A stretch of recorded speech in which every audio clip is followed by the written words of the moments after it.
Bonjour chers frères congolais, femmes et hommes, toutes les couches et catégories confondues, vieux, jeunes, adultes, pasteurs, ministres, députés, dignitaires.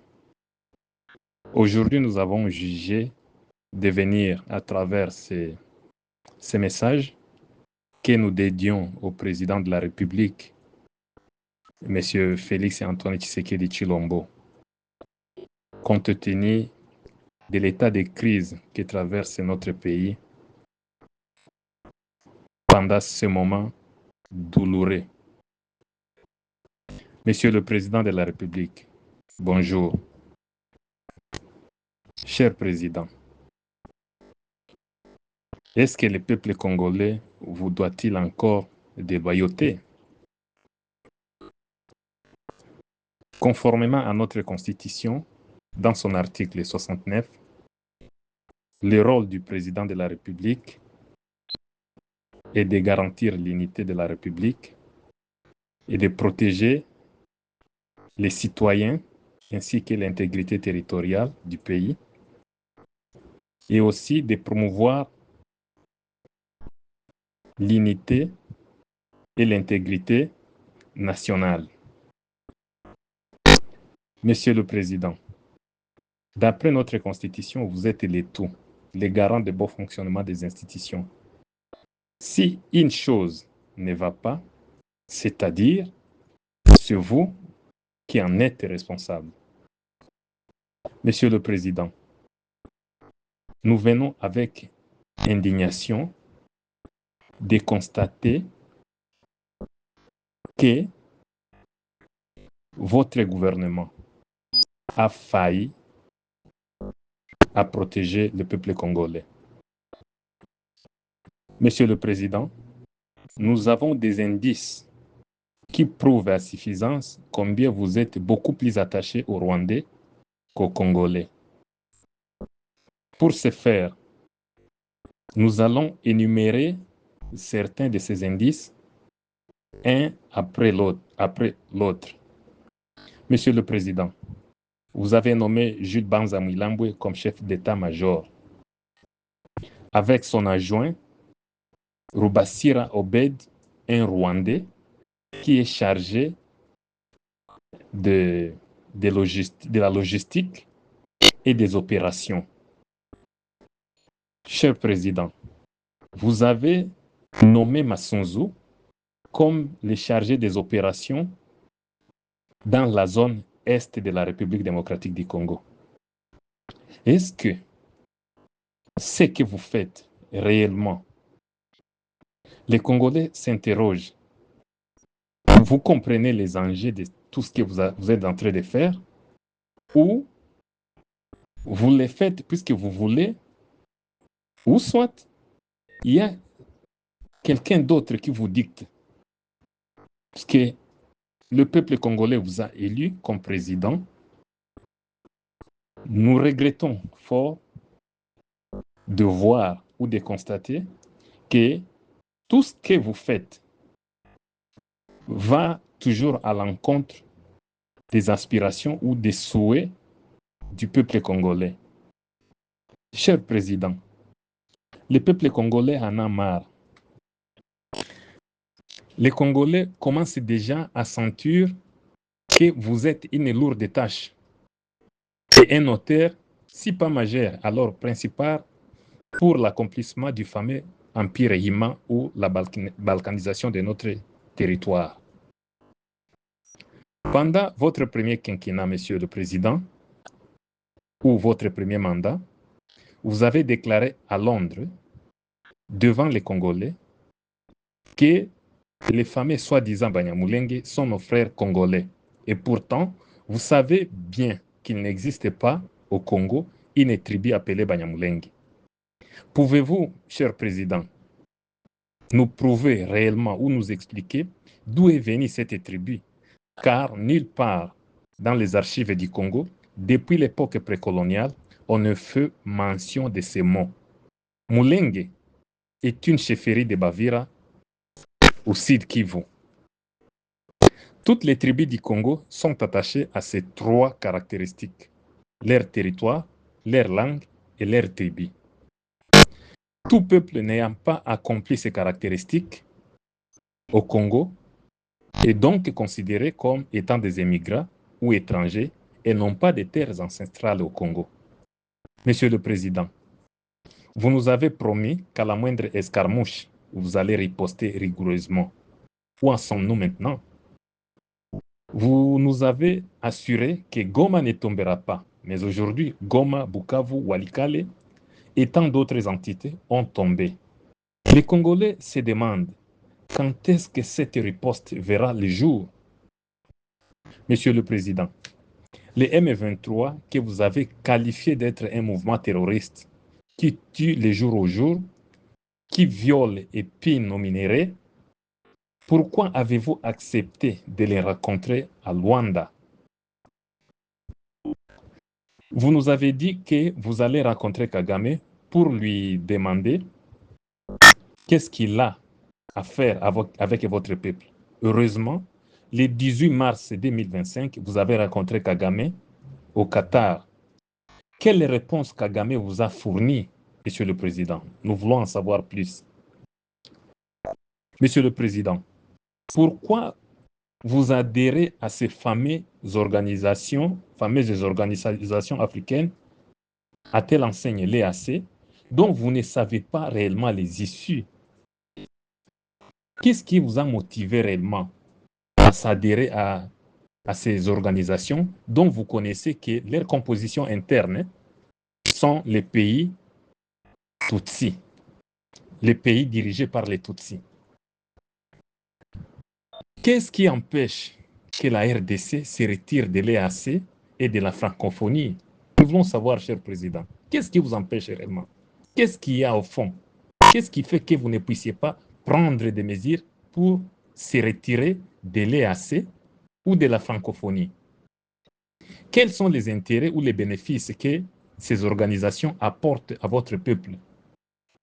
Monsieur le Président, le peuple congolais ne comprend pas comment vous et votre gouvernement, vous êtes les boucliers d'un pays qui nous agresse, notamment l'Ouganda.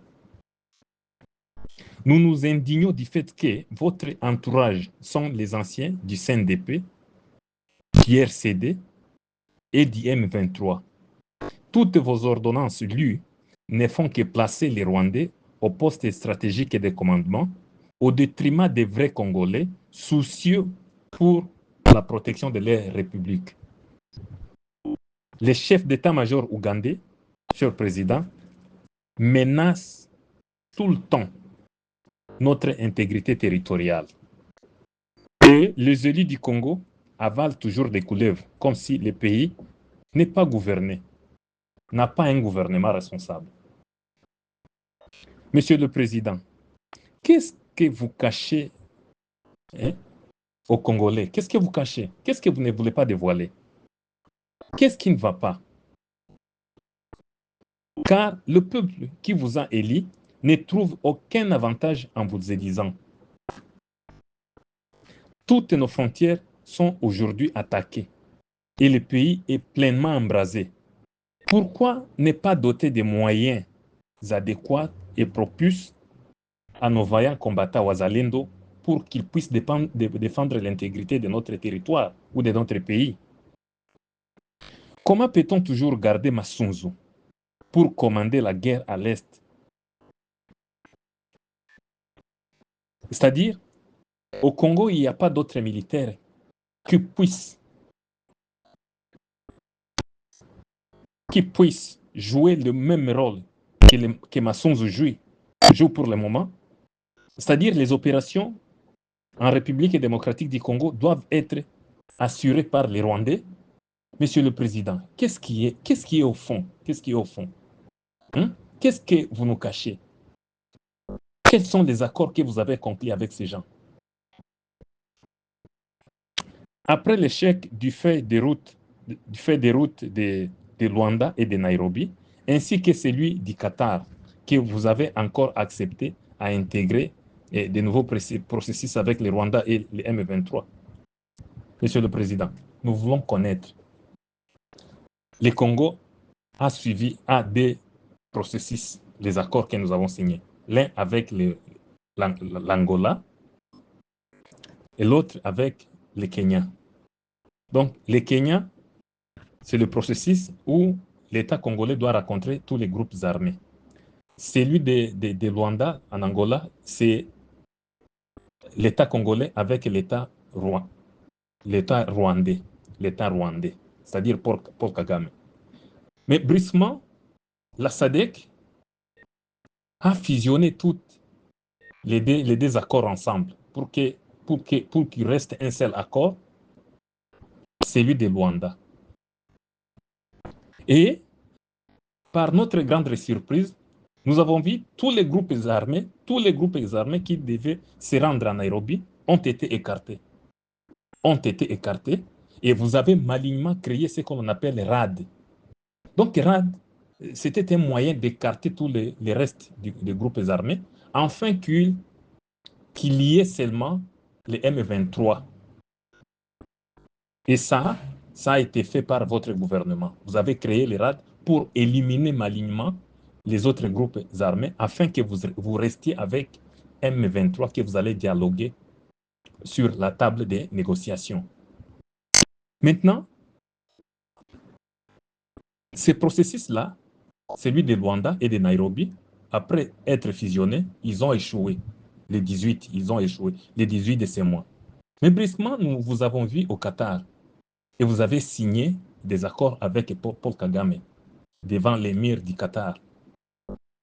Un ou 2 jours après, le cessez-le-feu que vous avez signé avec Kagame a été violé à Walikale.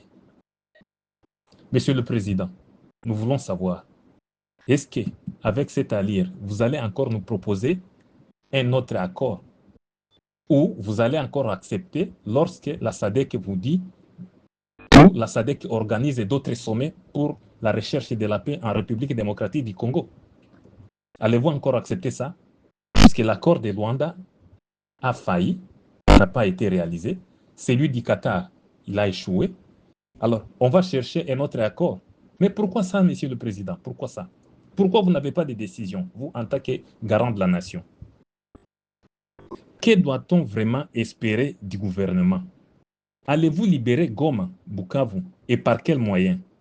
Car c'est presque 3 ans que Bunagana échappe au contrôle du gouvernement central. Monsieur le Président, croyez-vous que donner toutes nos richesses naturelles aux Américains au prix de la paix est-il vraiment génial?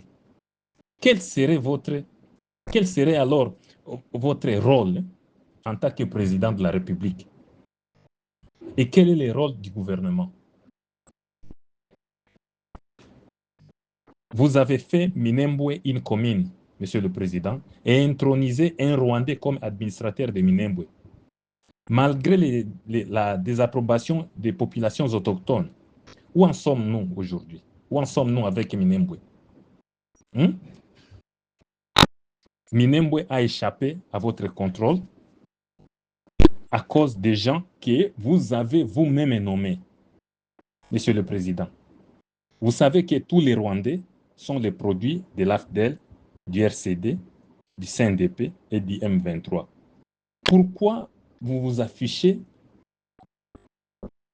un grand attachement ou un attachement inouï à ces populations ou à ces gens? Pourquoi? Comment expliquer que votre gouvernement, les populations du site Kivu, Uvira et Fizi, on ne trouve aucun ministre? Aucun ministre. Et toutes ces populations-là sont gouvernées par un ministre rwandais, les soi-disant minorités que vous avez mis dans votre gouvernement, un Rwandais issu de la population soi-disant minoritaire pour assiéger les autres autochtones. C'est le cas de Gisaro.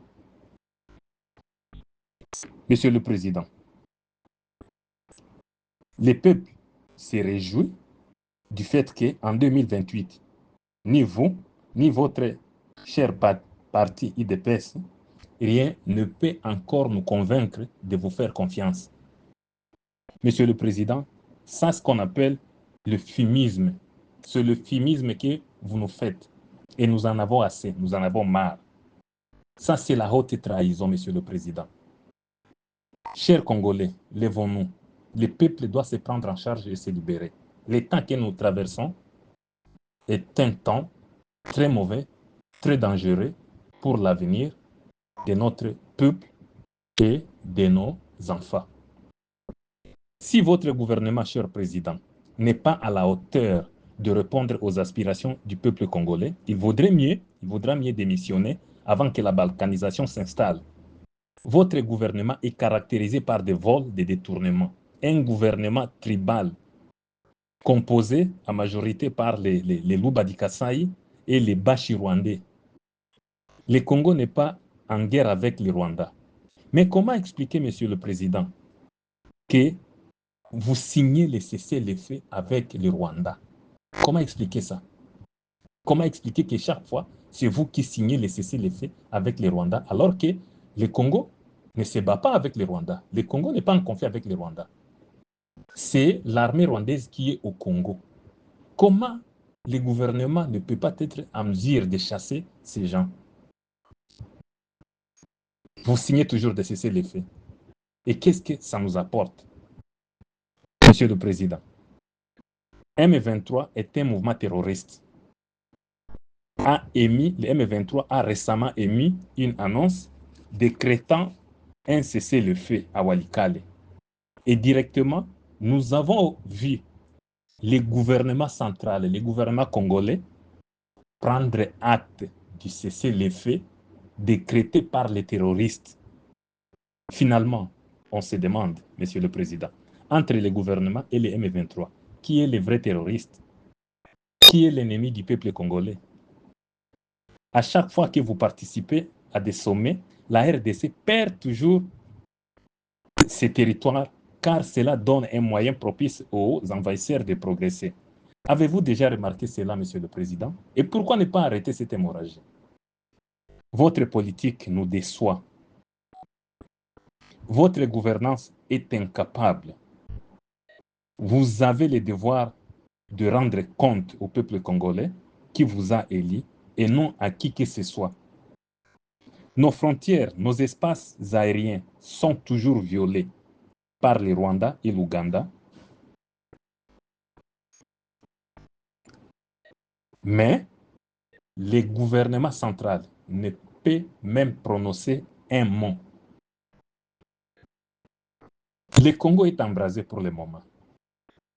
Nous avons des incursions de pays, des militaires ou des rebelles de tous les pays qui nous entourent. Toutes les frontières sont toujours attaquées. Mais le gouvernement central, silence radio comme si de rien n'était. On ne sent pas réellement la capacité d'un État. Aucun ministre, premier ministre, président du Sénat, président de la République, président de l'Assemblée nationale, rien ne va. Rien ne va, Monsieur le Président. Monsieur le Président, que font les ministres et les députés? Que font ces gens-là? Le président de l'Assemblée nationale, le président du Sénat, pendant ces moments douloureux où le peuple congolais traverse des calvaires. Que font tous ces gens-là? Ça, c'est ce qu'on appelle la haute trahison, Monsieur le Président. Le peuple d'abord, que vous avez toujours déclaré, peuple d'abord, devient aujourd'hui les intérêts d'abord. Nous sommes bâtis par notre propre gouvernement. Donc, le premier danger que nous avons constaté, c'est le gouvernement. Et non pas ce que nous appelons agresseurs. Donc, le premier qui agresse le pays, c'est le gouvernement lui-même. À partir du président, des ministres, des députés, ces gens-là sont les dangers pour notre avenir. Attention Congolais. Monsieur le Président, qu'on ne se voile pas la face. Soyons sincères et clairs. Vous avez carrément et lamentablement échoué et failli à votre mission en tant que garant de la nation. Vous, y compris votre gouvernement. Les Congolais aujourd'hui s'interrogent de savoir qui aurait initié les rencontres entre vous et Kagame à Doha. Et c'est sur base de quoi cela est devenu possible. Parce que chaque fois, vous disiez que vous allez rencontrer Kagame pour lui demander ce qu'il veut à votre peuple. Dans toutes vos démarches, cher président, et vos voyages entrepris depuis le premier mandat, êtes-vous réellement convaincu que vous avez atteint le résultat attendu? Qu'est-ce que vous pouvez nous montrer concrètement? Quels sont les apports de tout ce que vous avez entrepris depuis le premier mandat jusqu'à aujourd'hui? Cher président, les Congolais ne sont pas dupes. Combien de rencontres, des sommets, de cessez-les-feux que vous, garant de la nation, vous envisagez afin que la paix soit établie au Congo? Combien? Si vous n'êtes pas en mesure de diriger, pourquoi ne pas laisser la place aux autres Congolais? On avait cru que l'UDPS au pouvoir, les choses vont changer très vite. Mais hélas, c'est l'anarchie. Partout, c'est la guerre. Cher président, c'est avec ce peu que nous avons jugé, à travers cet audio, vous atteindre. Nous espérons que le peu que nous avons mis dans le peu contenu dans cet audio va vous atteindre très facilement et vous allez comprendre quels sont les souhaits du peuple congolais. Monsieur le Président, l'air est grave. Et les Congolais, trop déçus, vous demandent de démissionner. Car le gouvernement et vous-même, le Président, vous êtes incapables de protéger le peuple ainsi que l'intégrité nationale. Merci et prochainement. Ciao.